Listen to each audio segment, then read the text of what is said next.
Buenos días. El día de hoy estaremos hablando de lo que sería el módulo 8, Investigar en Web Attacks. Esta exposición estará dada por dos integrantes, Diego Hernández, mi compañero, y yo, su servidora, María Teresa Antona. Empezaremos con una pequeña introducción en la cual diremos que las aplicaciones web de por sí son las que permiten a los usuarios acceder a lo que serían sus recursos a través de lo que serían aplicaciones del lado del cliente, ya sea como navegadores web, y algunas de estas aplicaciones pueden contener lo que serían vulnerabilidades, que a su vez entonces permiten a los atacantes realizar ataques, dada la redundancia, como lo que serían las inyecciones SQL, el cross-site scripting, la inclusión de archivos locales, LFI por sus siglas en inglés, y la inclusión remota de archivos RFI, también por sus siglas en inglés, entre otros, lo que conduce entonces a daños parciales o completos de los servidores entonces subadyacentes. En este módulo, entonces, lo que nosotros haremos es analizar los numerosos tipos de ataques de servidores web y sus aplicaciones, y además de esto, explicar el uso de las diferentes herramientas para identificar e investigar este tipo de ataque web. Ok, tenemos que, de por sí, las aplicaciones web lo que hacen es proveernos a nosotros una conexión entre el usuario y lo que serían los servidores web, mediante lo que sería entonces una vía de un conjunto de páginas que son generadas por el servidor y que contienen entonces un script code, que es normalmente entonces dinámico, se ve de forma dinámica en lo que sería el web browser del cliente.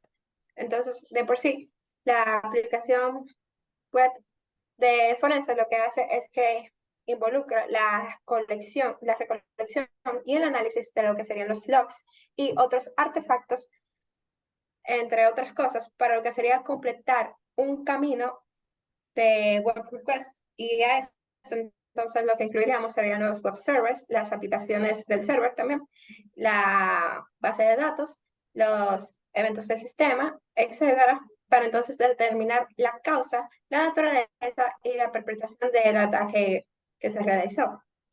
Ok, arquitectura de aplicaciones web. Todas las aplicaciones web se ejecutan a través de lo que sería un cliente soporte, es decir, un navegador web, y estas utilizan un grupo de script, entonces, al lado de un cliente, como sería HTML, JavaScript, etcétera, para presentar la información, y de hacer script del lado del servidor, entonces, como sería HTTP, PHP, etcétera, que maneja entonces las tareas del hardware, como el almacenamiento y la recopilación de datos requeridos, los cuales entonces son usados a su vez para la ejecución.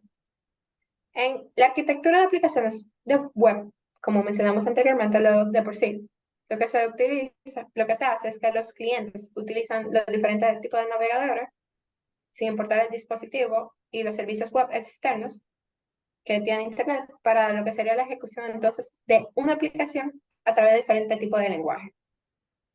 El acceso entonces de esos datos es generado por la capa de la base de datos y es utilizado entonces por el servidor en la nube y luego por el servidor de las bases de datos. Y esta cuenta de por sí con cuatro capas, que son las que vemos en la imagen, que sería la cliente, la capa de servidor web, la capa de negocios y la capa de base de datos. Desafíos del análisis forense de aplicaciones web. Aquí podemos encontrar cómo sería que las aplicaciones web normalmente son distribuidas en todo tipo de sitios, que hay rastros de actividades que son grabadas en un número de diferentes sitios, como serían el hardware y el software en sus infraestructuras que se encuentran ya por default en ellas, que debe de ser muy limitado o casi sin tiempo de baja para la investigación. Hay un gran número de lo que serían los logs para las diferentes fuentes que se tienen que analizar y correlacionar. Aparte de esto, las bases de datos son muy amplias para analizar también. Requiere completamente de lo que serían diferentes servidores web, las aplicaciones server, las bases de datos y lo que serían entonces aplicaciones que estén subadyacentes. Y información a recopilar de un ataque web. Normalmente, cuando se está haciendo un análisis forense, lo que se busca recopilar del ataque sería la fecha y la hora en la que se realizó este ataque, la dirección IP de donde se inició, el método HTTP usado, ya sea GET or POST, el URI, el query de HTTP, una serie de headers de HTTP. También se requiere lo que sería el full body del HTTP request, los logs del evento, que no sé, es decir, la data no volátil, y los archivos de listens y los timestamps, que también son datos no volátiles. Luego nosotros tenemos el indicio de un ataque web. Aquí podemos ver, o sea, aquí es básicamente donde identificamos algunas de las similitudes que hay entre los ataques web. Por ejemplo, los clientes no pueden acceder a los servicios del sistema, actividad sospechosa en alguna cuenta de usuario, que eso básicamente cuando dentro de los registros vemos alguna actividad sospechosa, fuga de datos sensibles o personales de clientes o de la misma empresa, URL correctas que direccionan a sitios incorrectos, desfiguración de páginas web, rendimiento de red inusualmente lento o que vaya con lag, como se suele decir, o a tirones, reinicio frecuente del servidor y anomalía de los archivos de registros. Y por último, mensajes de error como el código 500, errores internos, entre otras cosas. Luego tenemos algunos tipos de amenazas de aplicaciones. Aquí como podemos ver, tenemos algunas que destacan un poco más, como por ejemplo el servicio DDoS, DOS que vemos ahí, o el servicio o la denegación de servicios, manipulación de registros, entradas no validadas, SQL injection, platform exploits, ataques a servidores web, entre otras cosas, ataques captcha, básicamente entre otras cosas. Estos son algunos de los tipos de ataques más comunes que nos podemos encontrar a lo largo de ver cuáles son los diferentes tipos de ataques. Para esto, luego tenemos la investigación de un ataque web. Aquí, pues, tenemos una serie de pasos, las cuales se siguen para uno poder identificar y darle seguimiento a cualquier tipo de ataque web. Empezamos con el paso uno, que es confirmación del ataque, identificación de tu naturaleza. Bueno, aquí su nombre lo dice casi todo. Básicamente, vamos a confirmar que hay un ataque, si el ataque fue de DOS, inyección SQL o este tipo de cosas. Básicamente, vamos a confirmar que hay un ataque y vamos a identificar cuál fue, si alguien está intentando entrar a la red, entre otro tipo de cosas. Paso número dos, capturar los datos volátiles. Aquí, bueno, básicamente vamos a capturar los procesos, los servicios, los puertos, conexiones red, cualquier cosa que al momento de apagar el dispositivo se puedan perder para nosotros no perder esa información, ya que puede ser útil al momento de analizar el ataque. Tomar captura de pantalla y luego y luego apagar el sistema en el cual, pues, bueno, básicamente en el entorno que estamos viendo justo en el momento, ya que puede ser lo último que utilizó el perpetrador en caso de obtener el dispositivo, vamos a tomar una captura de pantalla para saber más o menos lo último que hizo y tenerlo dentro de nuestro reporte. Y luego vamos a apagar el dispositivo para poder llevarlo a un sitio en el cual será manipulado.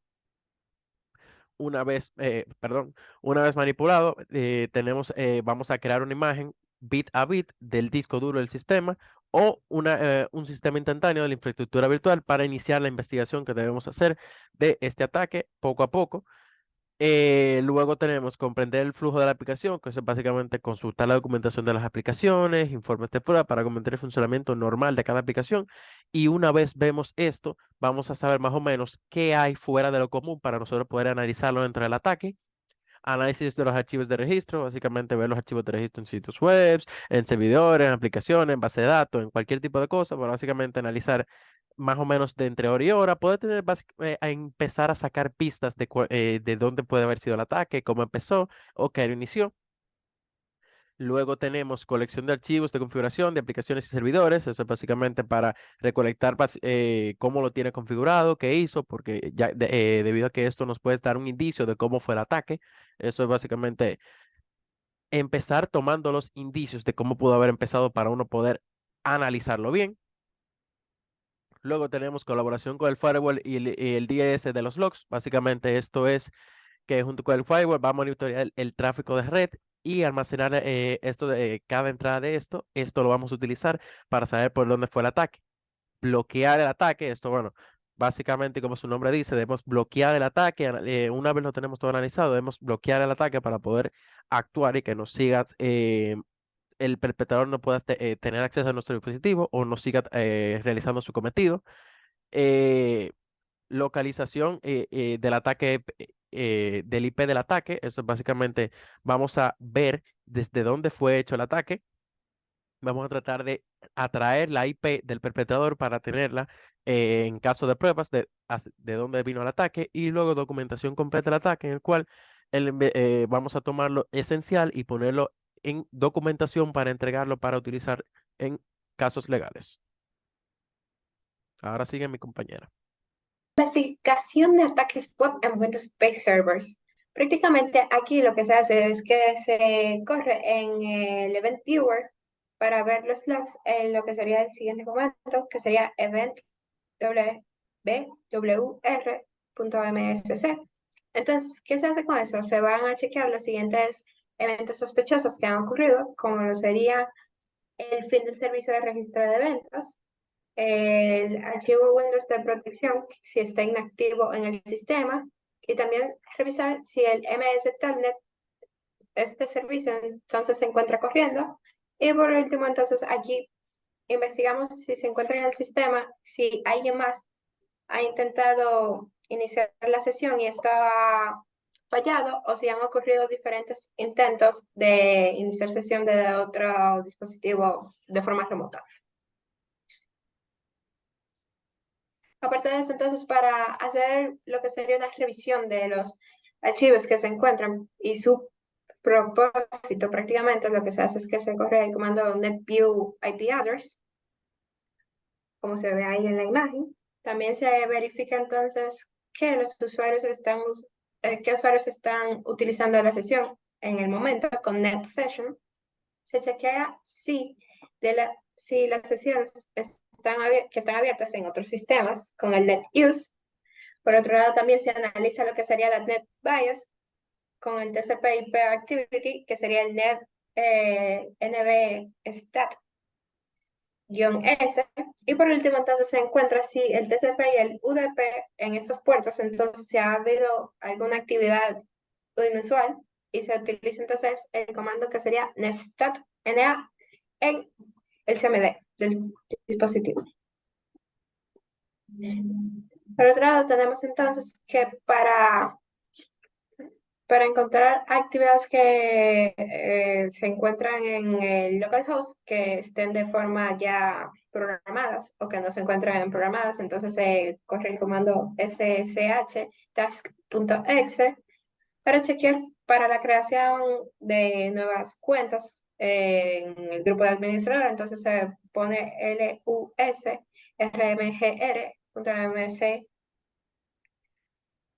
Por otro lado, si lo que queremos ver es entonces lo que sería procesos que sean inesperados, que se encuentren corriendo en el Task Manager, entonces le damos Start, le damos a Run y cuando estemos en Run, entonces escribimos Task MGR y presionamos el botón de OK y esto nos dará la información para buscar entonces en la red servicios que son inusuales, entonces corremos netstart.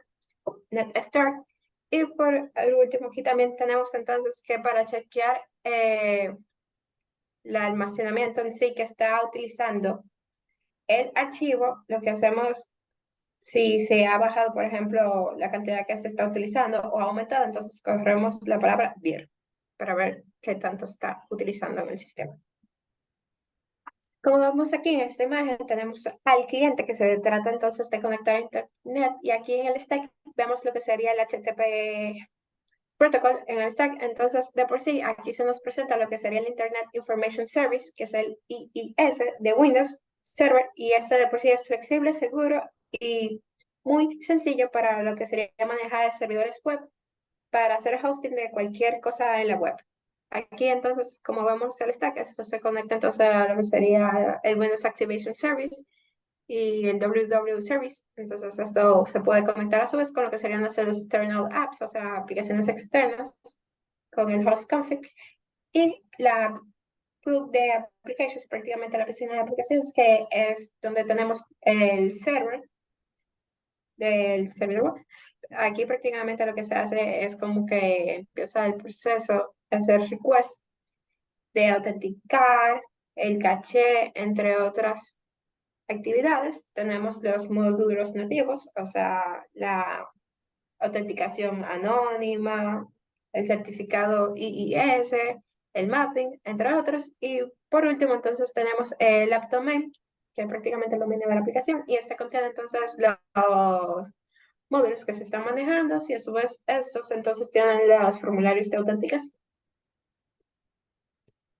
Ahora tenemos la arquitectura de servidores IIS o Internet Information Servers. Eso es básicamente una aplicación desarrollada por Microsoft, el cual es una aplicación de código Visual, que es de código Visual Basic en un servidor web y responde a las solicitudes del explorador, compatible con HTTP, HTTPS, FTP, FTPS, entre otras cosas. Y esto se utiliza básicamente para orientar la interfaz de usuario, recopilando código de Visual Basic para procesar las solicitudes. Esto, dicho de forma más simple, pues podemos decir que es básicamente una aplicación para uno poder ver y analizar solicitudes que se hicieron en estos tipos de lenguajes de forma nativa para el usuario. Eso es básicamente para facilitar el poder analizarlas. Luego, mantenimiento de archivos de registros IIS creíbles. Esto es básicamente que los investigadores deben plantearse ciertas preguntas antes de ver los archivos de registro de los logs ante el tribunal como prueba de ataque. Algunas de estas son como qué pasaría con la credibilidad si fuera cuestionada en los tribunales, si realmente son lícitos, si son realmente algo que querer. ¿Qué pasa si la defensa afirma que los registros no son suficientemente fiables para ser admitibles como prueba? Esto puede ser algo que puede pasar, que digan, bueno, realmente esto no es algo que debamos admitir como prueba por X o Y razón. Entonces, un investigador debe pedir las pruebas y asegurarse de que sean precisas, auténticas y accesibles, de forma en la cual, cuando sea presentada ante la corte, no quepa ninguna duda de su veracidad. Y para demostrar que los archivos de registro son válidos, el investigador debe presentarlos como fuentes aceptables y proporcionando argumentos convincentes. Esto básicamente lo que nos dice es que validando la evidencia con pruebas. Si hay pruebas en las cuales podemos decir que la evidencia sea válida. Luego tenemos algunas de las mejores prácticas que tenemos. Una puede ser que al manejar los registros, los investigadores deben tratarlos con cuidado y considerar todo como evidencia. No deben manipularlos en exceso, ya que al manipularlos mucho pueden perder veracidad al momento de ser evidencia, ya que fueron manipulados. Los registros en combinación con otros registros que se obtengan, tanto como las entradas del firewall, los registros IDS, entre otros, pueden proporcionar más credibilidad al registro cuando se utilizan como evidencia. Básicamente, junto con otros tipos de registros, podemos validar los registros de las entradas web. Configurar los registros para registrar todos los campos disponibles, de tal forma que podamos analizar cualquier ámbito del ataque para así poder ser más precisos al momento de presentar la evidencia. Capturar los eventos con una marca de tiempo precisa. Básicamente esto es como en un intervalo de tiempo que fue lo que pasó de forma precisa para así más o menos hacer una idea de en qué momento, cómo fue que actuó, cuál fue lo largo, cuánto duró en cada paso, para hacerlo, aportar esto a credibilidad. Mantener la continuidad de los registros de tal forma que también aporte la credibilidad, ya que si saltamos que estaba a las 3:15 y luego saltamos que estaba a las 3:45, podemos decir que se cortaron los registros, por lo cual mantenerlo lo más puro posible para así mostrarlo de la mejor forma. Y por último, asegurarse que los registros no hayan sido modificados de ninguna manera al momento de registrarse originalmente. Esto es básicamente que no veamos que el atacante o perpetrador haya manipulado los registros para así marcar sus pasos. Luego aquí tenemos la arquitectura del servidor web Apache. Aquí tenemos, bueno, básicamente como la arquitectura, no me voy a parar mucho aquí. Aquí tenemos los elementos del Apache Core, que esto es más importante. Empezamos con el protocolo HTTP. Este elemento se encarga de gestionar las rutinas que interactúan con el cliente y se encarga de todo intercambio de datos. Esto es básicamente que es entre el cliente y el servidor directamente, el HTTP, el HTTP main, que es el elemento que controla los inicios, los tiempos de espera del servidor, entre otras cosas. El HTTP request, que este elemento controla el procedimiento paso a paso involucrado con los módulos para completar una solicitud. Esto básicamente cuando hacemos una solicitud, entrar a algún lado o a algún otro sitio, este es quien se encarga de manipularlo. El HTTP core, que esto no es lo suficientemente funcional como para servir a los documentos al momento de hacer una documentación. El alloc, que este es un elemento que controla la asignación de grupo de recursos. Esto básicamente maneja los recursos de la aplicación. Y el TTP config, que es un elemento que se encarga de la lectura y el manejo de los archivos de la configuración. O sea, básicamente, la configuración de los archivos, como dice el nombre, no hay mucha más vuelta, como se dice. Ahora va a continuar mi compañero. Ok, continuando aquí, tenemos lo que sería la investigación de registros de Apache. Aquí trabajaremos con lo que sería el log de error. De por sí, los servidores Apache lo que hacen es que guardan la información diagnóstica y los mensajes de error que pueden ocurrir mientras se está procesando un request en los logs de error prácticamente. Es decir, que mientras nosotros estamos realizando un proceso, prácticamente toda la información, ya sea si falla el proceso o sale bien. Eso se queda registrado en los logs. También es una pieza importante de la evidencia desde el punto de perspectiva de lo que sería el investigador. Y también lo que tendríamos aquí, que sería la alocación por defecto de los errores que hay mostrados en los logs, como sería aquí mostrado, o sea, el var log HTTP error log, el Apache 2 error log. Todo esto depende, obviamente, del sistema operativo que se está utilizando, porque aquí tenemos en referencia lo que sería Fedora Linux, Ubuntu Linux y FreeBSD. Por otro lado, entonces tenemos lo que serían los access logs. Prácticamente estos contienen lo que sería el request, o sea, el proceso del request que se hacen por el servidor Apache y la locación por defecto de estos logs de error prácticamente son el HTTP Access Log, tal como está al lado, también el Apache 2 Access Log y el Access.log de HTTPD, obviamente también basándose dependiendo del sistema operativo mencionados anteriormente.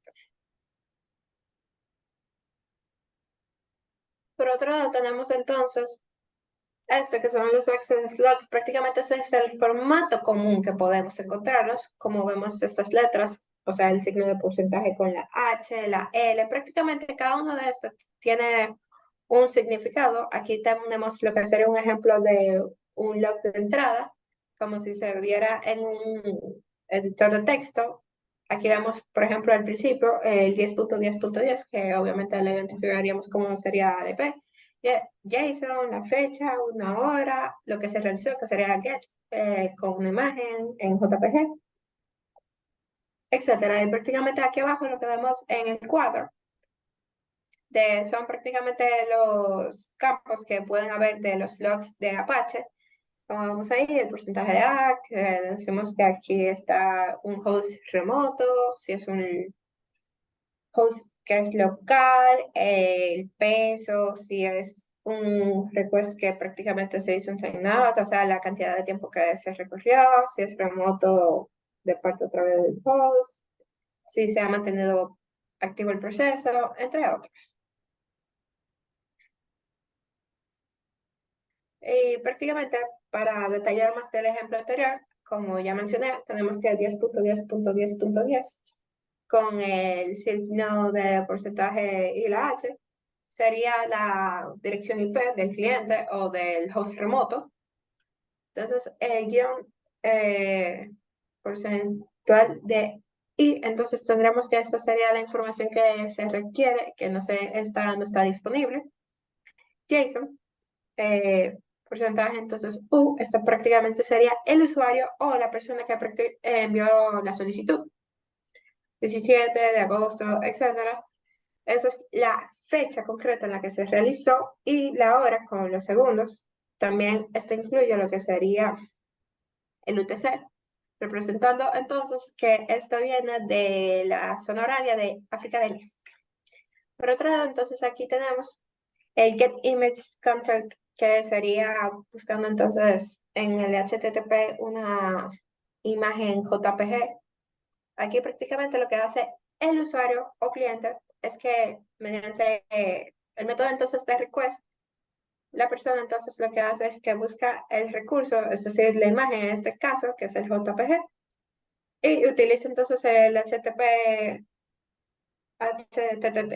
entonces uno como protocolo de esto. El 200 entonces, que se representa con el porcentaje entonces mayor de ese, eso prácticamente es el código de estado que representa la respuesta si esto fue beneficioso, o sea, si se logró correctamente.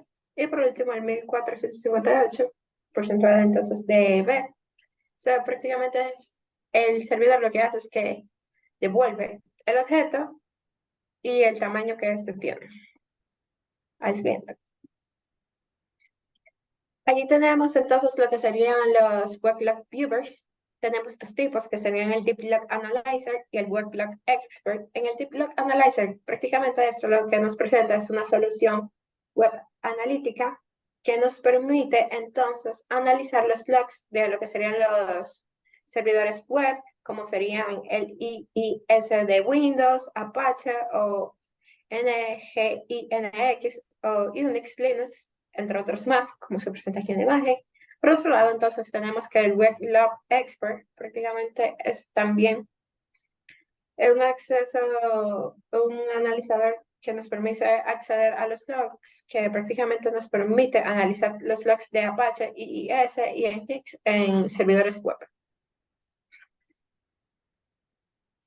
Tenemos las herramientas de localización de direcciones IP. Aquí tenemos dos que serían Smart Rules y Active Rules.